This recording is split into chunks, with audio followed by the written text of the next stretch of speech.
અહેમદાબાદ મિત્ર ન્યૂઝમાં આપનું સ્વાગત છે। અમરેલી જિલ્લાના લાઠી તાલુકાના મતીરાળા ગામે જમકુડી નદીમાં નવા નીરના વધામણા પ્રસંગે એક કાર્યક્રમ યોજાયો હતો। આ કાર્યક્રમ પદ્મશ્રી સવજી ધોળકિયાના સન્માનના નામે આયોજિત કરાયો હતો, જેમાં ગંભીર બેદરકારી દાખવવામાં આવી હોવાના આક્ષેપો થયા છે। ડ્રોન શૂટિંગ અને પબ્લિસિટી મેળવવાના હેતુથી આયોજકો દ્વારા નાના બાળકો, મહિલાઓ સહિત ગ્રામજનોને 10 મસ્તા પાણી વચ્ચે ઊભા રાખવામાં આવ્યા। આ ઉપરાંત ચેકડેમની અત્યંત જોખમી પાળ પર જળ પ્રવાહ વચ્ચે લોકોને ઊભા રાખવામાં આવ્યા, જેના કારણે મોટી દુર્ઘટના સર્જાઈ શકતી હતી। કાર્યક્રમ દરમિયાન સુરક્ષાના પૂરતા સાધનો કે જરૂરી વ્યવસ્થાઓ જોવા મળી નહોતી, જે સ્પષ્ટપણે લોકોના જીવ જોખમમાં મુકાયા હોવાનું દર્શાવે છે। ઉલ્લેખનીય છે કે અમરેલી જિલ્લા અધિક કલેક્ટરે 29 ઓગસ્ટ 2023 સુધી એક જાહેરનામું બહાર પાડ્યું।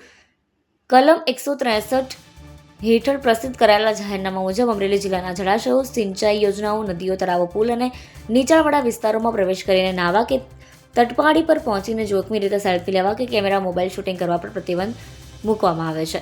આ કાર્યક્રમમાં અધિક કલેક્ટરના જાહેરનામાનો સ્પષ્ટપણે ભંગ થયો હોવા છતાં વહીવટીતંત્ર તરફથી હજુ સુધી કોઈ સત્તાવાર સ્પષ્ટતા કે કાર્યવાહી કરવામાં આવી નથી। આ અંગે સ્થાનિકોમાં ભારે ગણગણાટ જોવા મળ્યો હતો અને જવાબદાર લોકો સામે કડક કાર્યવાહી કરવાની માંગ ઉઠી। સ્થાનિકે જણાવ્યું કે સવજીભાઈ ધોળકિયા દ્વારા માતાઓ, મહિલાઓ, વડીલો, બાળકોને જામકુડી નદી ઉપર જીવના જોખમે ઊભા રાખ્યા તે કેટલા અંશે વ્યાજબી। સરકાર અને કલેક્ટર દ્વારા કાર્યવાહી કરવી જોઈએ। રાજુલા પોલીસે થોડા દિવસ પહેલા નદીકાંઠે જતા લોકોને જોખમી રીતે પ્રવેશ કરતા લોકો સામે અધિક કલેક્ટરના જાહેરનામાનો ચુસ્તપણે અમલ કરવા માટે 2 થી વધુ નદી કાંઠે યુવકો સેમ કેસ રાખવામાં આવ્યા છે, પરંતુ લાઠી પંથકમાં જોખમી દ્રશ્યો સામે ક્યારે કાર્યવાહી થશે તે ગંભીર સવાલ ઉઠ્યો છે।